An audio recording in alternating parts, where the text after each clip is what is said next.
Welcome to Beauty After Dark. I'm your host, Crystal West, and our guest today is John Simmons. Round of applause. Yay. Yay. Alrighty, so on today's episode, we are going to, well, first of all, welcome back. This is the first episode of season two. Hey, season two. That's exciting. Yes, I didn't even think about that. So, welcome back and our first guest of the season. This is I'm a honored. great way to Yes. start this season off. So, today, John is going to talk about his journey from a gambling addiction. But first, we're going to get to know John a little bit more. John, would you introduce yourself? Hey, so yeah, I'm John. You know me. Yes. We go to church together. So Yes. I am 41. I just turned 41 years old. Yeah. Do you feel like I you're feel, 41? I was looking forward to my 40s when I was in my 30s. I was like, I'm about to be 40. I'm about to go get it. Yes. And then every minute of my 40s, I'm like, I want to go back. Yeah. I want to go back to my 30s. I want to go back to I work out on outside a lot, and so my knee gives me trouble now. And Yeah. I'm like, I remember it was a time that never happened. Like Yeah. if I could go back to that, that would be great. Yes, there's so many people in the world who remind me that they don't know what I'm talking about when I talk about the movies and the things that I grew up watching. And you're like, Do they really? I mean, especially my kids. My kids don't have. Oh, you can't I talk have to them. 4 young kids. As speaking of my family, Yes. I'm married with 4 young kids, and man, they really are like, what are you talking about? Oh my God. And they will make you feel ancient. I saw somebody say that their kid or somebody they know told them like, oh, you were born in the late 1900s. It's true. I've been but seeing it that sounds one online. I'm horrible. like, dang it. Is that me? Am I really in the 1900s? We are. Ain't that crazy? We're gonna be in history books with like black and white papers. Oh my God. It's gonna be I'm gonna be like that. I wasn't there. I don't know what y'all talking about. I'm still 19. Right. Okay, well let's get into your story. So we Awesome. can start off with I guess at what age did you start gambling? So I remember when I was in high school, my brother was it started playing these like online poker tournaments. Ooh, okay. And it wasn't really, I don't know if it was legal or what. I don't really remember what exactly was going on in terms of its legality, but I Mhm. remember that my brother and his friends were like, hey, we're playing these little poker tournaments. And I never played poker before. Yeah. But did you ever like go at like Granny's house and play little card games around the table Oh, for like absolutely. nickels and dimes and stuff? Oh, And like I had yes. always done that growing up. Yeah. And so that had always been like, I'd always like enjoyed that. So I was Yeah. like, let me learn this poker game or whatever. And they were like, it takes a minute to learn and a lifetime to master this Texas Hold'em game that everybody was playing. And I was still like, don't know how to play. So. and apparently I didn't either. So they started playing these $5 tournaments, Mhm. and I was working at the time at Dairy Queen, Chick-fil-A. I had a couple different jobs, Denny's. And so I'd been saving up my money, and I had some money in the bank. And I was like, let me play these little $5 tournaments. Yes. And so that's when everything got started for me. Mhm. And it was okay for first. So when I turned 21, though, was when things started to get real serious. Oh yeah. Yeah, you know that. What do you want to do when you turn 21? Go on a boat. Yeah, you want to go Or on the the boat? casino, whatever Yeah. you want to call it. And Yeah. for me, I wanted to go to Las Vegas. So my family, the weekend of my 21st birthday, we flew out to Las Vegas, me and my family. And Crystal, this was it. This was it for me because we stayed at the little cheapest hotel down in Las Vegas, Circus. I was about to say Circus, and it probably still look the same now. It probably does. As it did then. We went last summer. I was filming a gambling movie down there last summer, and we went down to Circus, and they're still using coins. Everybody else has gone to like digital currency and all these slot machines. God. You got people, they got gloves on, they're getting the coins out of the machine. It was the craziest thing. That is insane. They need to update. Or is that the aesthetic? I don't know if they're making enough money to update that down there at Circus. Oh man. But anyway, so while I was there is when I sat and I played poker in person for the first time. Okay. Because before I was doing it online, Mhm. clicking buttons and this was I had seen on like the movies, you get your sunglasses on, right? Yeah. You get to bluff somebody, get your cigarettes out, and See, I'm not serious enough. They would know when I'm bluffing, and like I would be laughing, and then everybody at the table would be mad at me. But go ahead, I'm sorry. No, it's fine. No, it's true because little did I know that the game I was playing was like not very bluff worthy. We were basically playing for nickels and dimes, Oh. So I don't think anybody was like really scared of my $2 bet. Yes. You know what I'm saying? But I felt like I was a real poker player, or poker, like I'd seen on the movies, Mhm. and I was like really excited about that. So I got home and I was telling my friend about it. I was like, man, I wish I could go back to Vegas to play poker. And he's like, what are you talking about? He's like, we got a casino right up the street. It's got a poker table. I was like, I didn't know. Oh, yeah. I ran up there. I run. So it like gives you, when you were thinking about it then, it was like a rush, like, ooh, this is about to, Yeah, you know, when exciting. you first learn a new hobby and you like, oh my God, I want to do this all the time. So, Yeah, that's perfect. That's a perfect analogy, you know. Yeah. And when I grew up, you know, I wanted to be a pro wrestler. I wanted to be a Ooh. rock star. Yes. You know, I had all sorts of dreams, but it's just like what you said, hobbies. Like I'm just trying things out, trying to find my place in life. Yeah, yeah. And for me, at that season, you know, I'm newly independent, right? You know, 18, 19, 20 years old, 21 years 21, old. yeah. Feeling yourself for the first time. God, This is what I want to do. Yeah. And I wanted to spend my money gambling. And I got really hooked onto it. Okay. So how long were you hooked to gambling? So my decade-long addiction. Oh, man, yeah. It's a long time. But it really escalated 2003 is when I went to Las Vegas. I just seen, there was a guy on ESPN called Chris Moneymaker. Okay. This is the real name, Moneymaker, right? Wait, Moneymaker is his last name? Yeah. Wow. Okay. And he actually won a televised poker tournament on ESPN. Okay. And like they called it the poker boom, okay? Because like the baby boom type of sort poker of like boom? it like created a rush of people like wanting to play poker, right? Because this guy, what he had done is he was playing in online tournaments like I was, and he spent $40 and he won an entry fee into this big 10,000 Las Vegas tournament. Oh wow! Okay. And he won it, so he won $2.5 million. Okay. And in 2003? In 2003. Do you know how much? I mean, it's still a lot of money now, but back then, right? I would too. I definitely give me a couple McDonald's sandwiches. Chick-fil-A. Yeah, exactly right. Well, they're almost up there. Okay. Wow. Okay, so go ahead. I'm sorry. Yeah. So almost everybody in the world who was a poker player was like really excited about this story. Thought that they wanted to turn $40 into $2.5 million. It was a very like you can do it story, and I bought it. I bought all of that. I probably would have to. So I was up at the casino and I was online trying to spend my $40, and little by little my $40 kept getting taken away and taken away and taken away from me because I just kept going. I kept going. Even if I'd have a day where I'd win, I'd go back the next day. And so maybe I'd have 2 losing days. And I learned that it's not that necessarily I was a bad gambler. I just didn't have an off switch, Crystal. Oh, listen, and I have one because if I go, when I was going, and even if I go today, if after 40, I know it's 20 and I don't even play around. Like I can't. Like I'm just so, I know you shouldn't be fearing of anything, but just to know that I lost my money, I'm like, oh baby, absolutely not. So I have an off switch, but I get what you're saying because there's other things where I'm like, well, I don't have no off switch on that, so I understand. So, certainly. It's for me. I would look at people who went to the gas station and get the lottery tickets, and they get the scratch offs and they buy 50 of them or whatever. I'd be like, that's so silly. See, and I don't have if I go buy one and let me say if I won like $10, I'm like, ooh, the next time I could do. So I get it. Yeah. Well, I'm saying like I would look at them and think like that's silly. That they're silly for that. But meanwhile, I'm here going to the casino with my money every week. Like addiction is so weird because like you can get addicted to something and see everybody else's addictions as like you. What are you doing? Yeah, like come on, now, be for real. Yeah. So I went through this addiction for quite a long time. Okay.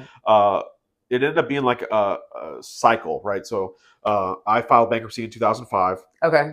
Ooh, baby, you go to the courthouse. That was official, because I had rung up about $200,000 worth of credit card debt from gambling. Yep. Okay. Yeah, because once I ran out of my money that I had in my savings, I went to credit cards. I went to payday loans. I even hawked my Xbox and everything that was not tied down in my apartment. Really? I would sell anything to try and make a couple more bucks to get up to the casino as fast as I could. See, and how you said that an addiction, well, any type of addiction, people are very judgmental because you see that with like drugs, and you never really think about it with. And I'm not judging you. Yeah. I'm just saying, like, if I would have saw that, I probably would have immediately thought like, oh, John on drugs. Yeah. As opposed to John's gambling. But an addiction is an addiction, no matter what it is. They call gambling the hidden addiction. Yeah. Because it's one of the only ones where, you can't physically see the repercussions of what the person's doing. Because if I'm drinking, you're going to smell it on my breath. Yep. If I've got drugs, I might have something wrong with my teeth or, I might be acting strange. Yeah. But gambling, I could sit here and I could go to work and I could look no different. And so it's really, it's something that I was able to hide for a long time. Mm-hmm. And I wasn't just like, looking at my family, my friends, just faking it, you know. But one day I had to Yeah. confess it to him because I lost so much money Oh. and I was in such dire straits. This was after This was so bankruptcy. right before my bankruptcy. Oh, I had to okay. like be like, Okay. hey guys, I got a problem. And sort of bankruptcy was sort of like, here's how you get out of it, you know. Right. Okay. And that sort of was their advice to me. Was to file bankruptcy.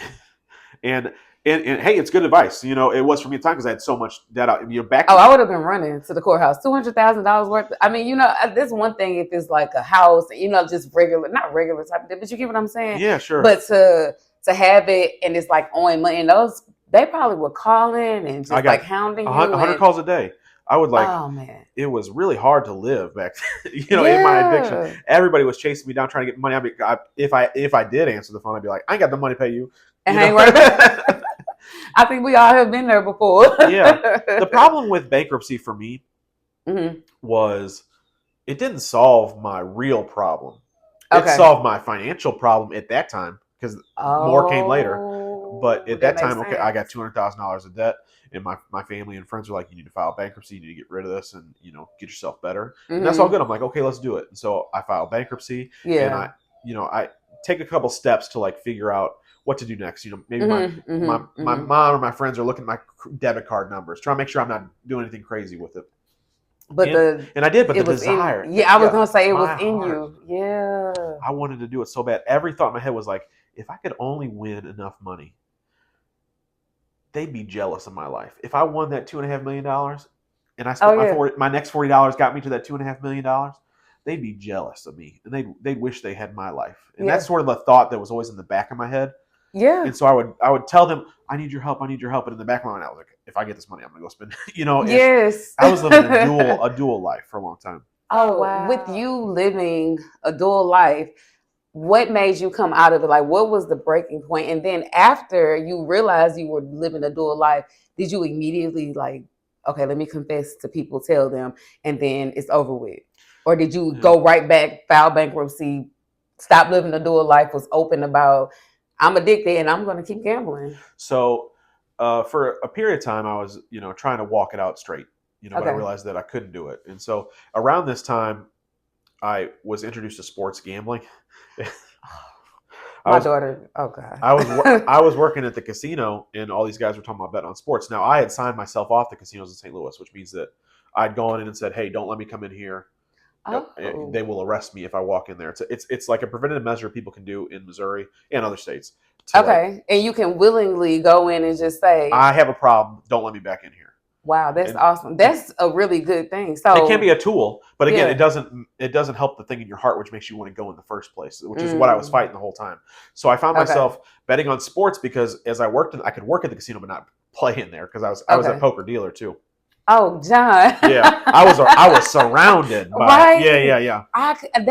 That alone in itself is something so hard to come out of. Like I can't do it, but I'm still around it. Yeah, and so it sucked me back in, and so I would play with my friends at their houses and stuff. Oh my God, yeah. And then I found a bookie at the casino. Okay. And I started betting on sports, and it was easy to hide. Again, continue my dual life because everybody knew I had a poker problem.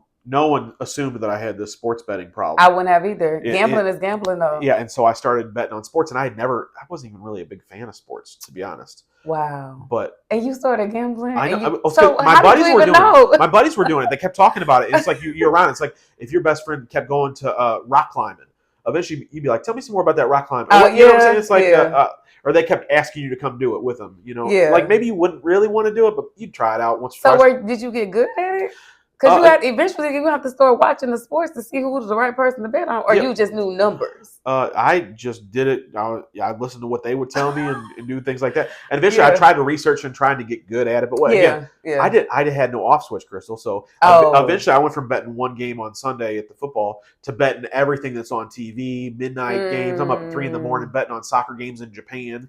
I'm telling you, I was into it. Yeah. And so I went through another period of taking another debt pile and putting it on my life, getting different kinds of loans, co-signer. I was trying to get money borrowed from people, and so I ended up, a couple $100,000 more after the bankruptcy. Over the course of 10 years, yeah. But that's because you weren't changed on the inside. I was not changed. I never changed. Oh man, it just turned from one type of addiction to another. To another one. Okay, so can you tell us about some of the darker times? Like I get, like, can you tell us like when you were Yeah. at home or Yeah. the things that were going on in your head, or was there anything like in particular that you remember where you was just like, you know what, God, I gotta.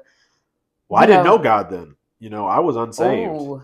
I was doing all this. My relationship with God at that point in my life was basically like I had been to church as a little kid. I stopped going, and that was it. I didn't really have no relationship with Him. I probably would have told you that I was a Christian or that I knew God, but I wasn't practicing. I had no real relationship with Him. Clearly, I was in sin and had no conviction whatsoever. Right. Yeah.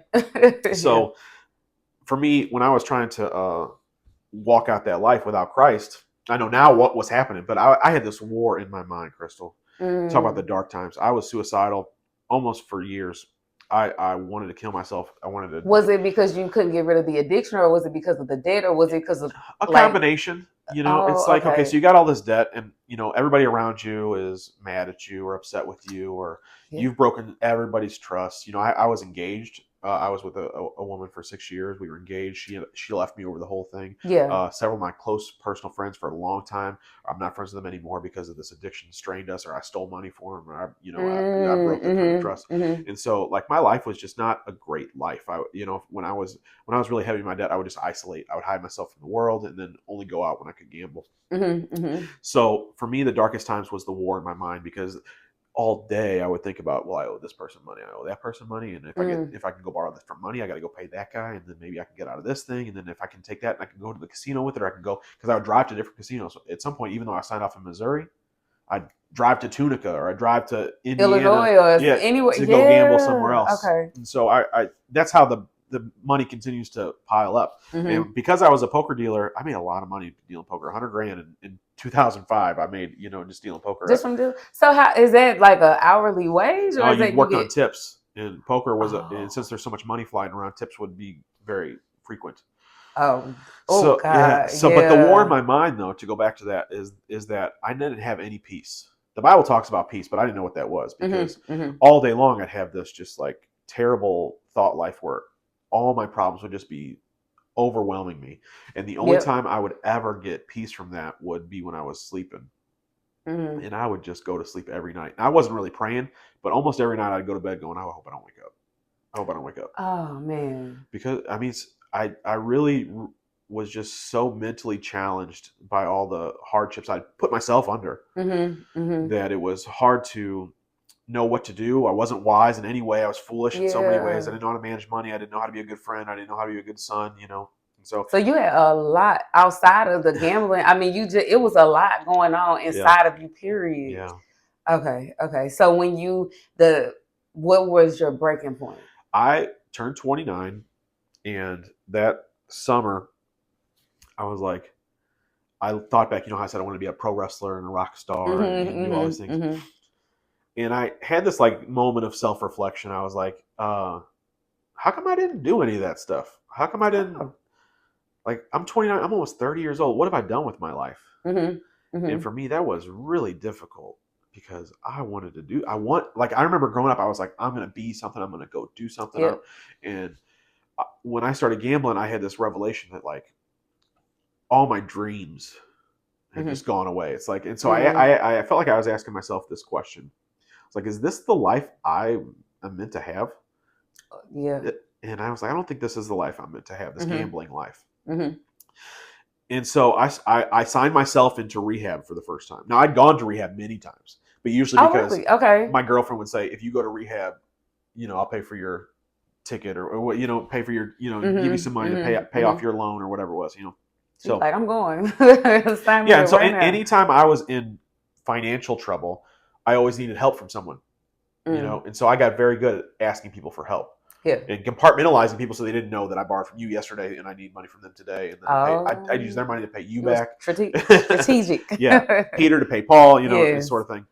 And so when I was like going through all that, it was very difficult. Where are we at? I lost my train of thought. What was your breaking point? Yes. Oh, thank you. Thank you for letting me get back on track here. So my breaking point was I went to rehab for the first time because I decided to do it. Yes. And so that was the first time that you, yes, on your own, decided. I think let me try and fix this problem so I can have the life I was meant to have. Yes. And so I go into this rehab facility. I didn't live there, but I went there almost every day. Okay. I'd have group sessions and one-on-one sessions with a specific gambling counselor, and they walked through everything with me. I was there 90 days. After 30 days, they gave me a little, here's your 30-day clean pin, basically. Congratulations. Now, I'd never really been sober for 30 days, sober from gambling. And everybody's like, good job, John. Good. That's awesome. And I remember feeling something I hadn't felt in a long time, which is like, oh, it was nice to get some praise, because for 10 years, everybody had been like, you're a loser. You suck. No one's ever said anything nice to me. Everybody mad at you. Yeah. And looking for you. Yeah. And so I was like, I like this. I want to get some more of this. So I did another 30 days clean. I got a pat on the back for my 60 days, and then I did 90 days. Same thing. And I was like, oh, this is good. But then this is really what turned everything in my life, is that man said, my counselor said, we're not going to give you another one of these celebrations until you have a year clean. And I said, oh, what do you mean? I said, I sort of need these. And he goes, what do you mean? I said, well, the whole 90 days that I've stayed clean, the thought to gamble has never left me. Like, when I wake up in the morning, I think, go gamble, go gamble, go gamble, go gamble. And the only thing I've been doing over 90 days to stop that voice is just preoccupying it. Smoking a lot of cigarettes, sleeping as much as I can, going to McDonald's, eating 10 cheeseburgers, like whatever put me in a food coma, like something to like take away this to fill thought. That void, or to, I get what you're saying. Okay. Because it was so hard to fight that thought. Yeah. And he said something to me that just shifted my thought life. He said, that's what addiction is. You got to learn how to live 15 minutes at a time, and you need to say the serenity prayer, which is something they taught me there. And it's not a Bible prayer. It's just something they've created. Yeah. And I was like, that's not a life I want to live, man. I said, I'd rather gamble and deal with the consequences than to live a life where my only thought is I want to gamble and I can't do it. And I'm like ruining myself. I'm like not living really, And so I left his office. I called my bookie. I placed all the money I had in my bank account. I put it on a game, and I went on a bender. I sold. My apartment was empty. Anything I had that I had saved up over the 90 days, I sold it. I went on a bender. Oh, wow. And it was my last. Well, it wasn't my last, but my bet that ended sending me to Christ. I made a bet on Monday Night Football, and it lost. And I was just like, so you lost everything. Everything's gone. My life sucks. It's ruined. I just spent 90 days clean. Now I've been on this bender. And this was when I finally reached out to God and everything changed. Oh, thank goodness for change. Thank God for the good part. Listen. When I was in my room that night, I was like, I'm just going to kill myself. And a buddy who I'd worked with had just done it like a couple weeks before that. And I was like, he had jumped off a bridge. He was dealing with the same kind of thing I was. And I had met, because I worked in this industry, I've met several people who'd killed themselves for gambling. Yeah. And so I was like, hey, that's a way out. That's a way out. So I was like, maybe I'll take, I had a bunch of, pills and stuff. And I was like, just take everything, swallow it. Maybe I was like, maybe I'll just go take my car and just slam it into the, 100 miles an hour. Just some way to get out of this. Yeah. And so I'm like contemplating all this. And for whatever reason, I decided to pray. I was sitting on that edge of my bed. I'm just in tears. I'm just like, I'm going to take my life. And what I did instead was I said, God, if you're real, I need you to show me a future and a hope for my life, because I just don't have one anymore. And the most interesting thing happened. I heard a thought in my head, and it said, the kingdom of heaven is upon you. And it kept saying it. The kingdom of heaven is upon you. The kingdom of heaven is upon you. I'm like, I thought, because of the way that I've been living all this, I thought I was hearing voices, because I don't know what the kingdom of heaven is. Yeah. I don't know what it's upon you. This is like, what is this Greek language in my head? Yes, yeah. And so I ran out of my Did you? I said, "Which was like, get these demons out of here! Tell them talking to me." Right? Yeah, it was so fun at the time, because I thought I'd gone crazy. I thought I had had some sort of, maybe this is what happened right before you kill yourself. I don't know, something like something. Yeah, yeah. This is not normal. It's not. Yeah. I've never said those words in my life. I didn't know what they meant. And when I went into my living room, I felt compelled. I saw my dad's Bible on the shelf over there. Now, my dad, he died when I was little. Okay. They gave me his Bible because it was his. I'd never opened it. Yeah. I just kept it because it was his. Because it was his, yeah. If it wasn't his, it would have been in the trash a long time ago. That's just real, you know? It would have been. Yeah. I didn't have no need for that Bible. Mm-hmm. I just felt like I was like compelled. Like I had to go get that Bible. So I pick it up and I open it up. And I don't know where to read. I'm not going to do one. I don't know what I was thinking. But I was like, I just had this thought. I think Jesus is in the New Testament. I was thinking I'm going to open up the New Testament and look at this Jesus guy. Yeah. And I open it up and I'm not even half that way down the page, and it says, "Repent, for the kingdom of heaven is upon you." And I felt this like warm blanket come on me, Crystal. Like, yeah. And in that moment, I was like, God's real. Yeah. And he's talking to me. And I kept reading, and Jesus is talking about dying on the cross, and I'm reading all this stuff. And I'd heard the stories growing up. I knew what it was. I'd been to Easter church, you know? Right, exactly. Yes. So it wasn't like it was some new thing I'd never heard before, but it was coming in my heart for the first time. Yes. It was a different revelation of it. So I get it, yeah. They were saying repent, you know, and I was like, what does that mean? You know, so but I was like, but God. So I started talking. I was like, God, I'm so sorry. I've just ruined my whole life. I've just been gambling, and I don't know how to stop, and I can't figure it out. I don't know why we want to do it to begin with, and I've messed everything up. And as I kept talking, I just felt this weight coming off. Yeah. All of a sudden, I was like, I don't know what's going to happen tomorrow, but I'm gonna do this God thing for a second. Like the thought to kill myself was gone. My worry was gone. And all of a sudden, I just knew in my heart. I didn't know exactly how it was going to happen yet, but I knew in my heart things were going to change. That something was going to happen. Yeah. Wow. Well, that's Come on, amazing. Jesus. So what was your journey like after that moment? What sparked in you? I know what sparked in you, but what kind of like, were you like, ooh, no more thoughts of this? Was it all of a sudden and you just never had a thought again? You know, I'm asking this because I know there are people out here dealing with this, and they might have a situation like yours or that same God moments, but you know, some people not gonna tackle that or just jump right on it and be like, I'm riding this wave. I'm not even going to go back and look. They might be like, oh, I felt it. However, inside of them, their flesh is strong. Yeah. So it is. It was for me too. Yeah. You know, I would love to sit here and tell you that I never gambled again, Crystal. God took it from me. Right. But that's not what happened. Right. Yeah. Well, I like that. I like that that's not what happened. I'm saying I like, because it's real. Because I'm sitting there thinking, like, for some people, yeah, that might be their story, but most people, it ain't just no overnight, like any type of thing that you're trying to get rid of. I've never been able to just go cold turkey and never not do it. Yeah. I mean, eventually you stop, but it wasn't like an overnight. You know what I mean? Yeah. So, yeah. For me, it wasn't overnight, but what did happen overnight was conviction. Oh, I think that's a big thing to be thinking about, especially when you're walking with the Lord. Because I had done anything I wanted to my entire life, you know, and now I'm 30 years old. And I've heard the word of God, and I've confessed that I'm doing something wrong, and I need to turn my heart towards Him.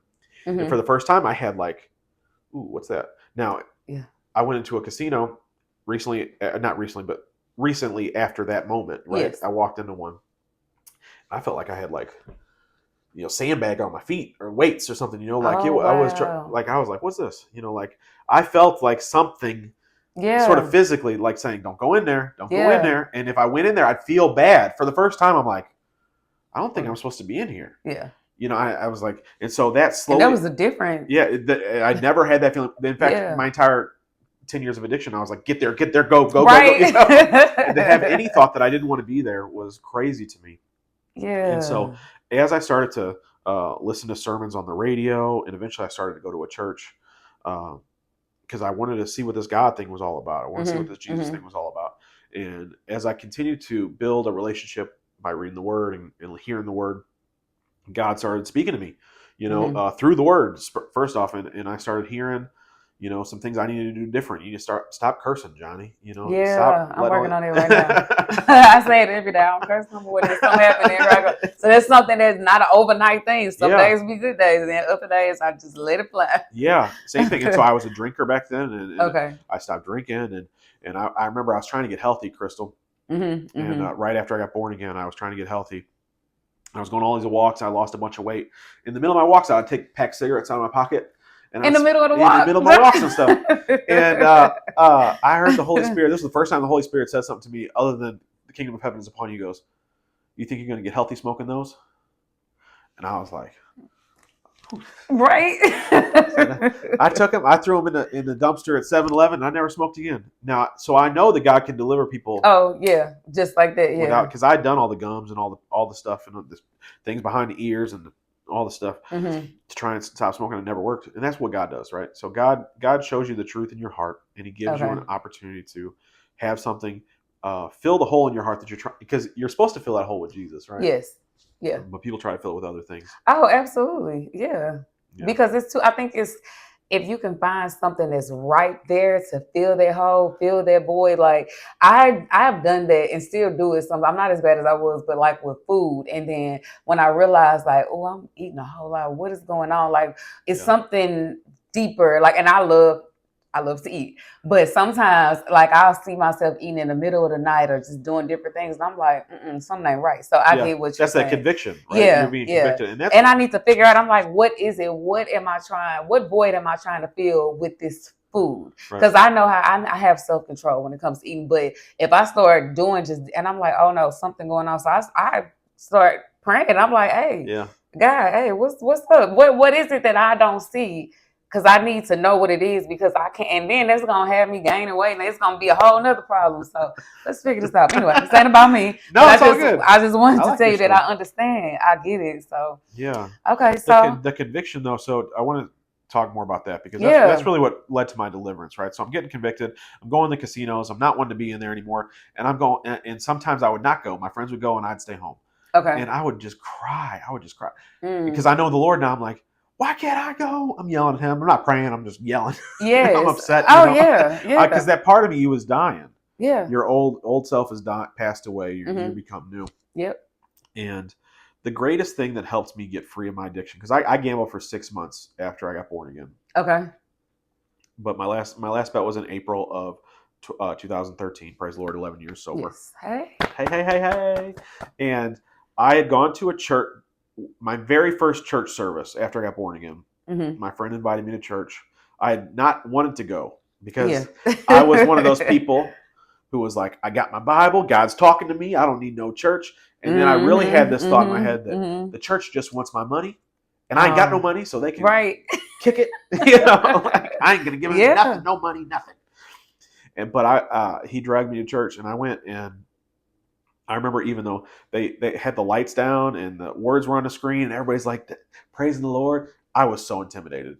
I was so scared. I was so, it's not like who I am now. I was a different person then. I dug my fingers into the pew in front of me. I was like, I ain't lifting my hands. I ain't singing these songs with these people. They crazy. Like, you was determined. You was like, I was fighting. I was fighting. My flesh didn't like any of the things that God was doing in my heart. Oh, that tension was there. Oh, yeah. But at that service, that pastor got up and he said, if you're a Christian, God's got a plan for your life, and you need to pray and figure out what it is. And that was like revelation to me, because I lived my whole life wanting to be somebody, wanting to do something, trying to figure it out. WWF. Yeah. And exactly. So I was like, if this guy's willing to die on the cross for my sins, am I not willing to find what his plan for my life is and do whatever that thing is? Yeah. And I was determined, Crystal. And I will tell you that when I got born again, the only thing I ever prayed for was over my food. Lord, thank you for dinner. In Jesus' name. Yeah. I had never learned that you could pray for other things. You know, and when this man said, you need to pray and ask God for his plan for your life, I was like, well, I'm going to go get that. Yeah. You know, I was hungry for it. Absolutely. Every minute of my day. Lord, what is your plan for my life? Lord, what is your plan for my life? I was like a kid who was hungry for a snack. Lord, what is your plan for my life? Every minute of my day, I was asking him about that, because I wanted it bad. I didn't know what it was going to be. I wanted it bad. 6 months went by, and in March of 2013, the Holy Spirit came on me at a church service, said, John, you're going to start a ministry. It's going to be called Testimony House. Oh, wow. And I was like, what's a testimony house? And I'm getting like downloaded information in my mind about a Christian ministry. And I was like, this is how I know it's God, though. Because I was like, what's a ministry? Oh, yeah. I didn't know what a ministry was. I didn't. I was so new to church. Yeah. I was like, you want me to be like on the parking lot and wave because they have a parking lot ministry? Right. That's what I was thinking. In my head, I was like, that's the only ministry I'd ever heard of. Yeah. So I was like, I don't know why you want me to wave at the people in the parking lot, but I'll go do that, I guess. But he's like, no, it's something else. Yeah. And he explained that I would start a Christian ministry and I would tell my testimonies and I make videos and write books and do all stuff. None of it I had ever done before. And none of it was I like really like excited to do. I was like, I sort of want to be a musician. Lord, I thought you're going to make me one of the people on the play the guitar. I had other plans, God. What are you talking about? Me, absolutely not. Yeah. And so when how that helped my addiction was this, is that once I got a hold of God's plan for my life, I was so uninterested in addiction. I was so uninterested in gambling. I was so uninterested in cigarettes. I was so uninterested in drinking because I got something that's way cooler than all of that stuff. Oh, absolutely. Yeah. I don't have no reason to do none of that stuff because this special thing that Christ died on the cross for me to be able to find and walk in, this is the coolest present I've ever been given. Walking in your purpose is a whole nother type of, once you know what your purpose is and learn it and really walk in it and walk, with God, God walking with me in it, it's a different type of feeling. It's like that feeling you felt when you said that you get that applause. Like, I don't want to say it's the same feeling, but just, it's a different where you like, ooh, I like this right here. This the way to go. Yeah. So yeah.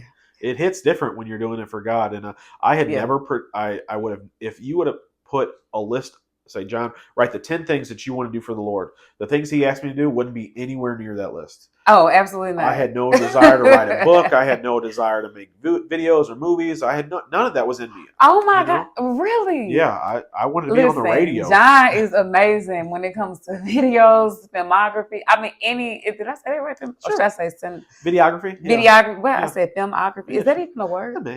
Yeah, okay. We'll act like I didn't say that. Okay. But I'm just saying, all of those things, like, I would have never even guessed, like, what? Oh, you so talented.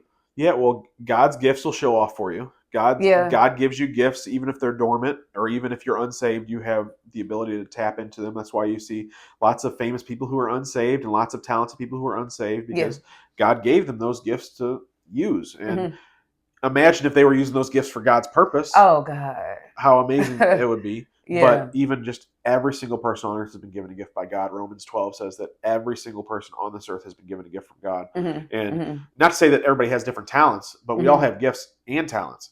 So when I started to get revelation of what some of mine were, especially writing, like writing was one of the first things that I started doing for God. I started writing blogs and then eventually my first book.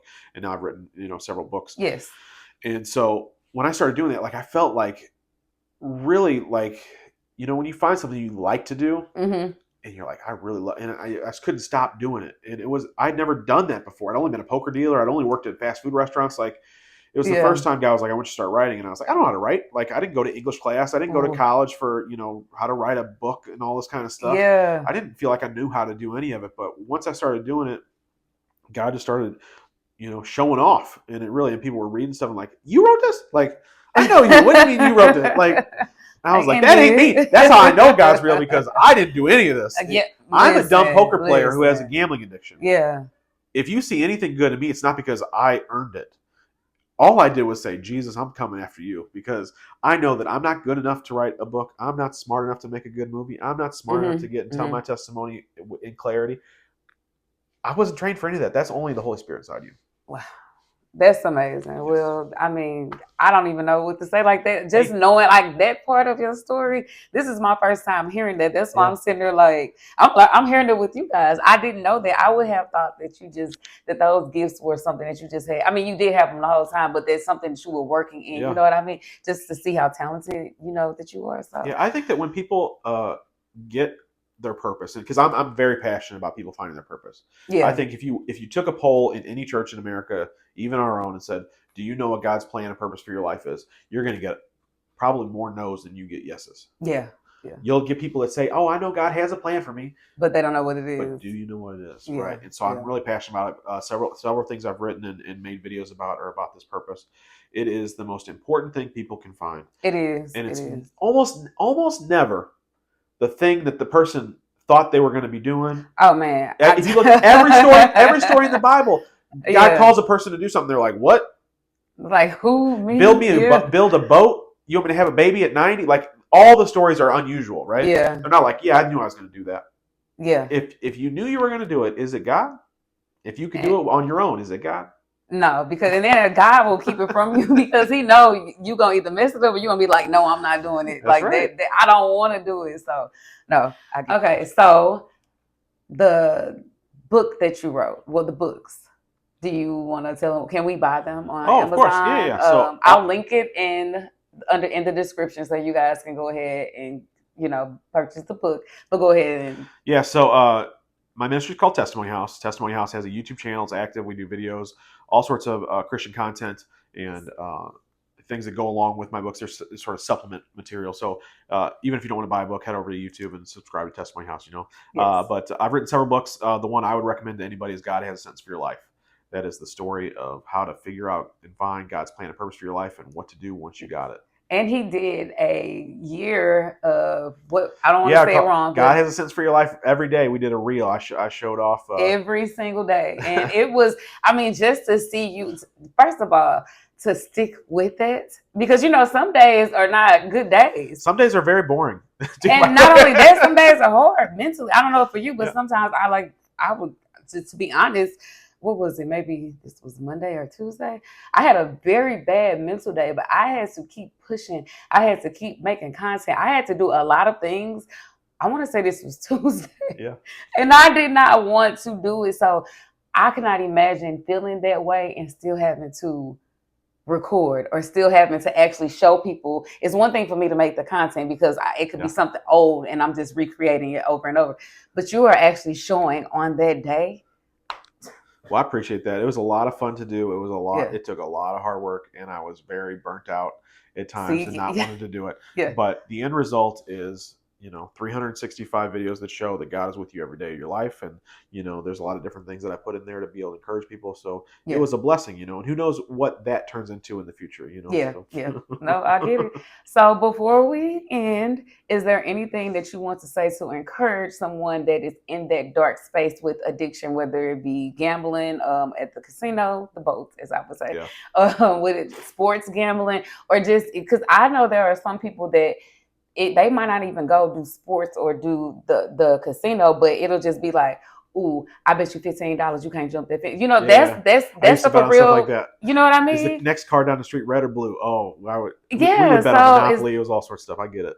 Okay. So is there anything that you could say to them to encourage them while they're in that space, or even if they don't even feel like they're in a dark space, or if they're in denial, or just any encouraging words that you would like to give them? I love talking to people who are facing issues in this area of life because I know what it's like and I understand the truth of your situation, and it's not hopeless. A lot of people think it's hopeless. A lot of people look at their situation and their circumstances. They say, I owe this money, or, you've got physical issues from whatever your addiction is, or you just got that draw to it. Like if I don't have this thing, I'm going to literally get sick, And so the truth is there is hope. The truth is tomorrow can be a better day. And what I try to encourage people to know is that first off, if you don't know Jesus, Jesus is the answer to the Bible says that Romans 15:13, if you put your trust in God, that your life overflows with joy, hope, and peace. And I told you, Crystal, peace was the one thing I didn't have when I was in my addiction.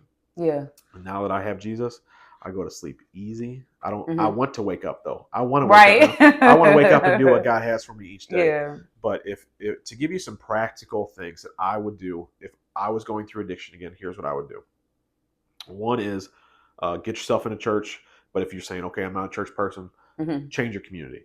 Okay, because the people you're spending time around, you will be like them. So if you're into drugs and you hang out with people who do drugs, get out that community. You got to. You can't surround yourself with these things and continue to think that things are going to get better. A lot of people will say you are the average of the 5 people you spend the most time with. Think about the 5 people you spend the most time with, and then look at yourself and see if that adds up. if my 5 best friends are all gambling addicts, I need to find me 5 new best friends. Now that does not mean you don't stop loving them. It doesn't mean you can never talk to them again, but you got to change who you spend the most time with, right? Yes. So that's practical step number 1. Step number 2, and it goes along with my faith walk, is that you got to find your purpose. You have to, whether you think it's from God or somebody else. You got to find something, whatever you felt like you wanted to do when you were a little kid, like I wanted to do. Everybody has that in them somewhere. Everybody grew up wanting to do something, wanting to be someone. Tap back into that. Put put that thought back in your head and chase after it. You want to start a business or do something, like once you get in a position where you're chasing something, you don't have to look backwards no more. You don't have to fall back into your past. You have the opportunity to do something with your life that can prove beneficial. Okay. So I think, and thirdly, I think for anybody who's dealing with addiction, you got to get help. You got to tell your family, tell your friends, tell everybody you know that you got a problem. Because confession, when I confessed to God, I felt all the weight of the shoulders come off. Yeah. A lot of people will think they need help and not tell nobody. I think that you need to have a support system around you. And even if you've hurt, you can't do it by yourself. if you've hurt everybody around them, just being honest and saying, look, I know I got a problem. I'm trying to get better. Some of those people are going to be like, all right, I'll help you. Don't get in, but take tough love. If you got a gambling problem, don't take their money. Stop taking their money. Tough love was the best thing that ever happened to me when people stopped giving me money. It made me look and reevaluate my life and get to the rehab clinic even faster. Yeah. Those are some practical things I would say to do. Okay. All right. Well, I mean, it sounds good to me. Hey, and by the way, a quick plug in case anybody wants to know. Yes. Sports betting is a very prominent issue right now. You said you know some people who are. Oh yeah, I know. Later this year, I'm gonna have my first ever full-length documentary coming out called "Betting Your Life." Sports betting. We're gonna be talking about it. We're hopefully find some hope for people. Yeah. We're gonna shine light on all the darkness that surrounds that subject. Yes. And we're gonna hopefully help some people in the process, though. Okay. All right. Let's go. All right. Well, thank you so much, John, for coming on my show. Well, should I say my show? Yes. Yeah. My show. And always remember, guys, beauty still shines in the darkest of places. And we will see you next time. Bye.